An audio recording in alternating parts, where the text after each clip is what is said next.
Hey guys, so today, can't believe I'm filming 2 days in a row. Who am I? My Animal Crossing village is just waiting for me. Village, it's an island, but it's a village to me. Anyway, we have a few stories today before I get back to my villages. They are called villages. Islanders? Islanders. They're called islanders. That's what they're called. I got cherries, which I had cherries on my 3DS and I have cherries on my Switch, and I was so happy. Like, I've never been more happy about anything. When I saw those damn cherries, I was like, yes, this is what I've been waiting for. So we have a few stories today. Recently, I think we're going to start with celebrity tea, because that's kind of how I like to roll. I'm just not used to having curly hair, but like I'm so into curly hair right now, and my hair just doesn't hold a curl because it's this long. So you guys only see this, so it seems like I have a normal length of hair, but yeah. So try curling this and then holding the curl. Great work. My hands hurt so much because I'm like, when does this hair end when I'm curling it? So anyway, long intro. Instagram, Twitter, follow me on there. It's a fun time. So the first story is Ariana Grande. I didn't speak about this in my last video because...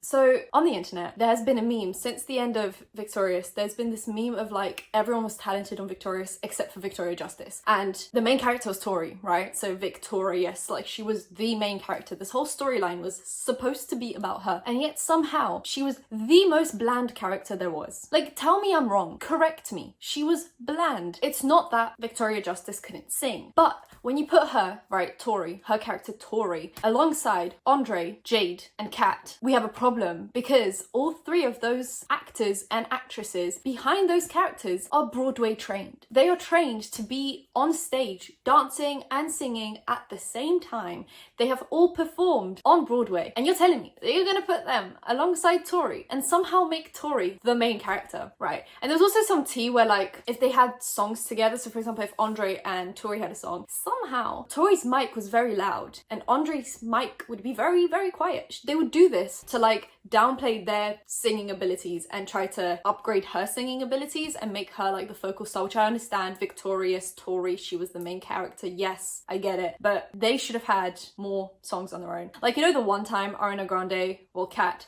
and Jade had a song together and you were like, we need more of this. These two icons right now, they're giving it all to me. So after this, there were a lot of interviews with the cast of Victorious, and there would be times where they'd be like, oh my god, Ariana Grande is like so talented, she really brought in the vocals into this show, and they'd be like, no, Andre, you're the talented one, stop it. And they'd all be like, oh my god, but like Jade, oh my god, Lizzie really went for it, like she's so talented. And they'd be all gassed, like hyping each other up, right? And then Victoria Justice is just in the corner like...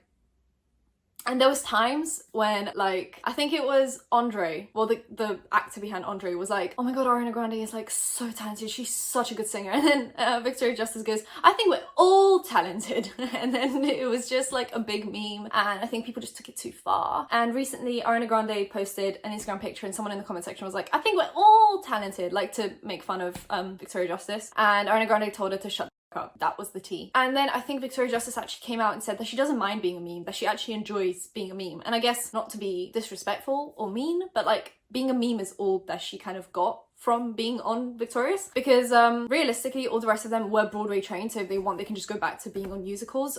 In musicals, Liz Gillies has had like shows after this, like she plays in Dynasty on Netflix. Ariana Grande is Ariana Grande, the true icon that she is. And then you have Victoria Justice, who hasn't really come out to do anything because, like I said, she can't really have a singing career because she wasn't the strongest singer from the show. So normally if you go for, okay, which one of these in the cast is going to be the future singer, you're going to go for the strongest singer, which was Ariana Grande, right? Like, undeniably Ariana Grande has the most incredible vocals, and all the rest of them can just go back to Broadway or acting, because they were all like, you know, equally good at singing and acting, because they were on Broadway in musicals where you have to both sing and act. And then there's Victoria Justice. So I guess I'm glad that she got this meme, because it gives her some, like, it keeps her name in people's mouths and minds, and maybe this will be like the start of something new. I don't know why I really went on so long about Victorious, but I'm so passionate about how these producers really decided to put just an average singer, which there's nothing wrong with that. She sings 1,000 times better than me. That is just like the undeniable fact. She sings 1,000 times better than me. But the fact that you put an average singer with 3 Broadway trained singers just blows my mind. It baffles me.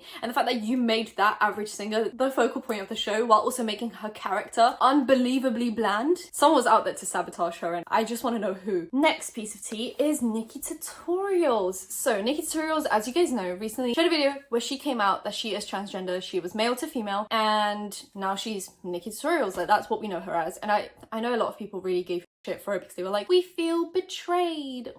Like, she doesn't owe you shit. I'm gonna say this every time I mention Nikkie Tutorials, is she is the most absolute sweetheart. She really is. She, as a drama channel, alright, as a self-proclaimed drama channel, she is an absolute sweetheart. Like, when you hear me talk about her, the only time that, it's always positive, because the only time I ever spoke negatively about her was when she unknowingly promoted an MLM, and one of the most problematic ones. And then she was like, oh my god, I'm so sorry guys. Like, I'm beyond sorry. And it's like, that's just all I can expect from an unproblematic queen, is you make a slight mistake, and then you apologize and you fix it. I'm just like, wow, love hearts. I don't know why I'm so passionate about Nikkie Tutorials, but I just feel like she's been through so much on YouTube, and yet she's so unproblematic. Wow, what a queen. Anyway, so she came out, and after that there was a lot of negativity as well as a lot of positivity. So the whole thing was sparked by a negative thing, which was someone tried to blackmail her into coming out. So she came out on her own terms, and then she was invited to a lot of interviews, and she rejected or declined a lot of them. So she declined a lot of them, even the Dutch ones, and she only accepted one. And that one interview was with Ellen Degeneres. And what did I speak about in my last video? Ellen Degeneres. Or was it the video before that? I'm losing my mind. Where people are saying that Ellen Degeneres seems like the kindest of souls. She's like so sweet and understanding, and she's so positive, and she's always smiling. But when you look at her smile, after this is my last comment, I vouched I wouldn't read comments anymore, and that is something I'm trying to stick to. I only read comments for the first like 2 or 3 hours, and after that it starts getting really toxic from people that aren't really fans of me. So at that point I peace out for my own mental well-being. But if you guys have any constructive criticism, that's not like a bad thing. You can criticize me, but after like hour 3 it gets very toxic, and I'm like, there is some name calling happening here. People are going for each other's personal lives, and I'm just not here for it. But I do still read comments every now and then after that, because I can't help myself. And someone said that Ellen DeGeneres looks dead behind the eyes. Like, when she smiles, she doesn't smile with her eyes, so it's like a fake smile. It's like, you know, when you like actually are happy, you're like really going for it, but she's just like. So people are saying that there is just a lot of fake going on there, and then a lot of people that worked with her claim that she is the most toxic person in the workplace. Like, she just gives off these toxic vibes and creates this toxic environment, and no one's happy to work with her. So recently Nikkie Tutorials went to do an interview with her, and everything seemed well and good. You know, the interview just looked like a typical Ellen DeGeneres interview where there was some pranking and there was something going on, and you know, whatever. I'm not like a huge fan of Ellen DeGeneres. I'm not. She's just kind of average to me. And then Nikkie Tutorials went on a Dutch kind of like talk show thing, and they asked her about the Ellen DeGeneres interview. And I actually got this. Okay, so I had a DM of someone sending me Sebastian Williams' video on this, where he, I think, translated the like video because it's in Dutch, and I am not a Dutch speaker, so I'm probably going to use a few clips of Sebastian Williams' video to prove my point, I guess. So they asked her about the Ellen interview, and they're like, oh my god, it must have been like such a big deal to do the Ellen interview, and how was it? And she was like, definitely not like this. And she was like, and I mean this in the most positive way to you guys, so that means that she means it negatively towards Ellen, that she feels more comfortable in this environment than she did around Ellen. And they were like, oh my god, why is that? And she was like, you know, someone can seem very nice, and then in reality they're not that nice. And that is what everyone says. Like, every single person that has worked with her or done interviews with her, like, unless you're Kylie Jenner, you're gonna have a bad time with Ellen DeGeneres. Like, she only likes A-list celebrities, and she will only be nice to A-list celebrities, and if you are not an A-list celebrity, you are scum. Like, I just want you to know that. And obviously Nikkie Tutorials is a YouTuber, and the thing is that YouTubers, as much as sometimes they have more influence than celebrities, they'll have more followers than celebrities, get more engagement than celebrities, sell more products than celebrities, being more talked about than celebrities, they are still not considered celebrities. They are considered YouTubers.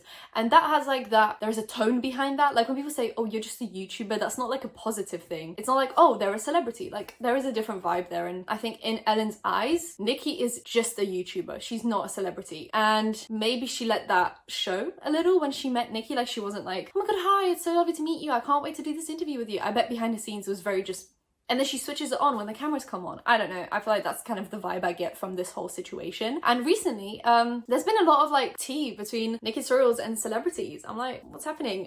Because she recently shaded Pat McGrath, and I spoke about that, where in her studio tour, she says that she covers up products of people that she doesn't like, or companies that have done her wrong with other products, if she doesn't want to like throw them away. And she showed Pat McGrath palettes and said that it's because the owner of the product was mean to her in person. But the tea is, I added it in like subtitles in my last video, is she did a whole campaign with Pat McGrath. Like, I remember, I think it was like 3 or 4 years ago, those like damn lipsticks came out, and they were like 40 quid each, and I was like, with my part-time job, I cannot, I'm sorry. And she was like, best lipsticks in the world, and she did a campaign for those lipsticks with Pat McGrath. So what happened? What's the tea? And she's also had beef with Too Faced. And the thing is, normally I would say, right, if someone has beef with a lot of people, it's usually them being the problem rather than other people being the problem. But I think Nikkie just, I don't know, I must have like a slight bias towards Nikkie because I think she seems so unproblematic that there's no way in hell that she could be the problem in these situations. Even though I stan Pat McGrath so much. Like, I just want one of those damn palettes. When I make my second channel, I want to do, you know, those videos that are like full face of X brand and like Fenty and Pat McGrath. Give me a reason to buy all their products, please. Give me a reason. Because I'll do it. I will do it. Anyway, that's the tea with Nikkie Tutorials and celebrities. iDubbbz. iDubbbz has never been spoken about on my channel because like I don't want to poke the bear. And not that he would ever make a content cop on me or the drama community, even though he could. But I just don't think I'm like that target. But you just don't want to poke the bear because we saw how that ended for a few people. Even though Tana Mojo is fine and Keemstar is fine. They're both like those kind of, and not in like a demeaning way, but you know when you call people cockroaches because they just survived the apocalypse, like they could get through absolutely anything, like World War 1, 2, 3 and a nuclear bomb, like they could get through all of that. That's Tana and Keemstar. Like they will get through absolutely anything, which is devastating sometimes because they could literally kill someone and people would be like, oh, but it's fine, it's okay. Yeah, the amount of that both of them have done and gotten away with is incredible. Even a content cop. How did that happen? Anyway, so recently iDubbbz has been in a little bit of hot water for some reason. Anyway, his girlfriend is a Twitch streamer and recently she came out and said that she had an OnlyFans, which fair enough, none of my business. Not like I'm gonna buy it, but like I don't feel personally offended by this. Get that bread. And obviously with iDubbbz having a mainly male audience, there was a riot. Everyone was like, oh my god, you're a simp, which is like the favorite word on Twitter now. Like it's the word of the month. The thing is, right, if we're gonna research what the word simp actually means, simp meaning a man that puts himself in a submissive position under a woman in hopes of winning them over. She's his girlfriend. He's already won her over a year ago when they started dating. Am I the only one using my brain without the female bringing anything to the table? I mean, she's bringing a bit of money right now. A man that puts too much value on a female for no reason. She's his girlfriend. He says he loves her. There is a value there. A man that prides himself with chivalry in hopes of getting sexual gratification from women. He already probably has sex with her because she's his girlfriend. He's not defending her in order to have sex with her because he already had sex with her before the OnlyFans. Do you see where I'm going with this? So people are calling him a simp because apparently defending a girlfriend in her actions is called being a simp. Now, do I think that video was a good video? No, it was by far iDubbbz's worst video I've ever seen because he just made no valid points. He took another video out of context. Atozy made a video basically poking fun at OnlyFans but then going on to defend her because, you know, he just made jokey haha comments, which iDubbbz should be familiar with considering he does a lot of haha jokey comments. And then he took Atozy's jokey comments out of context without putting in like the clarification later on, and he basically just like went off on him for no reason. So I think if he had just made a video saying like, this is my girlfriend and I defend her in what she's doing, I support her in what she's doing, and it's none of your guys' business, I would have been perfectly fine with it. But then he kind of like, you can tell he's a little bit hurt by the comments because, you know, the king has fallen, his fans are running away. I don't know, I just feel like I like iDubbbz's content, but his fan base is not my favorite. It's like a very specific type of male that I'm just not a big fan of, and you can kind of tell that from the reactions to this whole situation, when in reality most of the people calling him a simp are the same ones paying for her OnlyFans, hoping that she will break up with Ian for them. So who's really the simp? Because it sure as hell isn't Ian, and it sure as hell isn't her. So the only other option in that triangle is you. The next tea that people have been sending me is Huda Beauty. So recently someone on TikTok did use one of the neon palettes from Huda Beauty, like the small ones, and they got their eyes stained. It's the same situation as with James Charles's Skip color. Remember when Cody Rants filmed a rant on Twitter about how it stained her eyelids? So it says on palettes a lot of the time, if they are pigments, and mainly if they are the shades of like pinky, orangey, reddy, so on and so forth, it's going to say not safe for the eye area. It says it on Jeffree Star palettes. If you use Jeffree Star palettes, it's going to say on there, not safe for the eye area, and it might stain your eyes. The James Charles palette, it says certain shades say not safe for the eye area, and they might stain your eyes.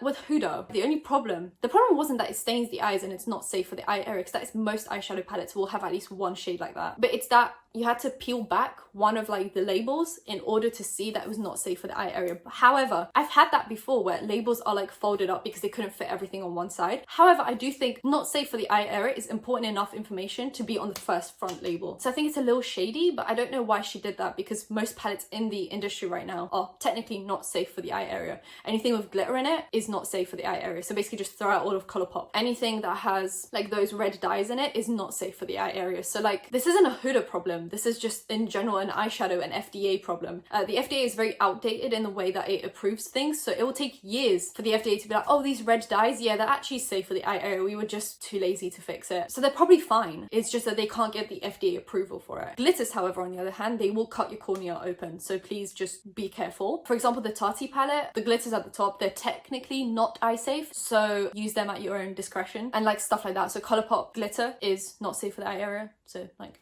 you know, use it with caution, I guess. So yeah, that people wanted me to talk about that, and I think it's just shady that she put it on the second label instead of the first label, and it's probably something that should be on the front label, but I'm guessing it was just her trying to be like tricking people. The next piece of tea is Morgan Adams. Morgan Adams has been she's had a rough time on YouTube. She grew very quickly because of obviously being friends with Shane Dawson and being Ryland's sister, and you know, the whole vibe kind of allowed her to grow a lot quicker than other people. But with that came a lot of like hate from other creators. So like other beauty gurus just wouldn't want to involve her in any activities. Maybe even when she went on a brand trip for Tarte, I think it was, people just didn't want to include her, and they were like, oh, you should get lip filler, you should get this, because that's what all of them do. And she was like, I don't want to do that, but I feel like I have to, because otherwise you guys don't want to be friends with me. And then recently she has gained some weight, which she spoke about in a video, and then she has now a personal trainer that she trains with about 4 times a week, and it's the same trainer that trains Shane Dawson, and she's obviously very happy with what she's doing. She's clearly making progress, and she's very happy with that. But even if she wasn't making progress, like, I don't care. If you enjoy her content, you just enjoy her content. Like, it's not a big deal. But that's what sane people would say. But insane people go and call her fat on some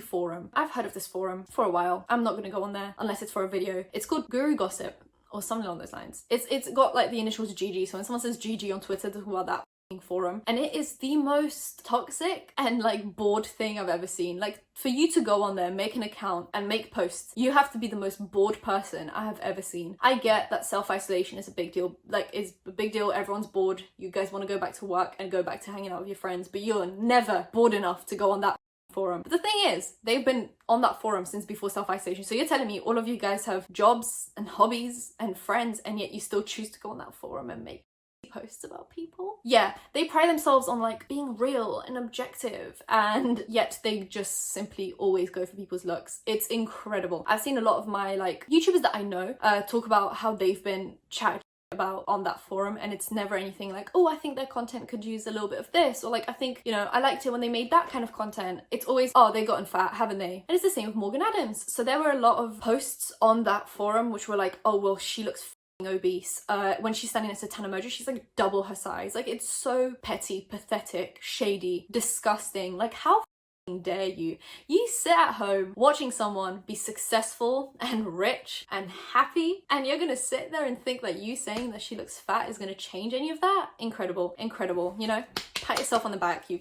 I'm so angry at that whole forum. I think it is so gross. Sometimes when I think, oh, like, you know, something goes wrong in my life, I'm like, well, at least I don't sit on that forum and call people fat. You know, there's always that silver lining of like, I am not that petty where I sit on a forum anonymously and call people obese. Wow, I've really got a lot going for me right now. Yeah, so that happened, and I just wish her all the best on her journey. I think Morgan Adams should not go on those forums or listen to the comment section or anything like that. If she wants to train, she can train. If she doesn't want to train, she doesn't have to train. It's fine, regardless. Like, it's just okay. There was recently, obviously with the whole self-isolation thing, people are trying to find ways to like hang out with their friends without actually hanging out with their friends. So they're using things such as Zoom and Houseparty to kind of watch Netflix together and like do all of that stuff. And apparently both of those are hacking into people's computers and stuff, which some people think this is a joke and they're like, oh yeah, definitely people want to hack into your laptop. But I've had a few DMs of people telling me that from signing into like Zoom and Houseparty, they've had their credit cards used for things. It's strange. People's like webcams are being hacked into, and that is like, I am not a computer nerd. I don't know everything, but it's definitely possible for people's computers to get hacked into through different softwares. Mainly if you use one social media to log into another program. Like sometimes like you'll log into, I don't know, like some kind of an app and it says like, do you want to log in using Facebook? And you're like, oh yeah, sure. And then those two can now connect and they get more information about you. It's just how things work on the internet now. But webcams, they've been hacked into a lot. Like I know there was a big problem, and I think either Korea or Japan had a big issue with webcam hacking, and they even had a lot of protests because the government wasn't really making any legislation around it and people weren't getting prosecuted. So I know there were a lot of women protesting on the street regarding the webcam hacking. I actually have one of those like plastic stickers on my webcam that you can like move, so you can use your webcam and then have it shut when you're not using it, because I have my laptop open all the time in my room and it's like watching my whole room. So I decided that I would be safe and not do that. But I know a lot of people, this isn't like, I don't have any receipts for this, but a lot of people are saying that after logging into Houseparty, they've had random transactions on their bank account, which I don't know how that would work unless it steals all the information from your laptop, which if you have your credit card information saved on your laptop, it would then have access to that. And apparently when they called their bank, the bank was already aware of this because they mentioned Houseparty. So I don't know how trusted this information is because I don't have any receipts for it. But if you are using Houseparty or Zoom, do let me know if you have any issues with it. But I would recommend just not using it maybe until all of this kind of comes clean and sorts itself out. But anyway, if you enjoyed the video, give it a thumbs up, comment down below, anything, comment down below, and subscribe because I post videos every other day or every day sometimes, and hit that bell and you'll be notified when that's happening. Social media links in the description and anything else you need to find, and I'll see you in my next one. Bye guys.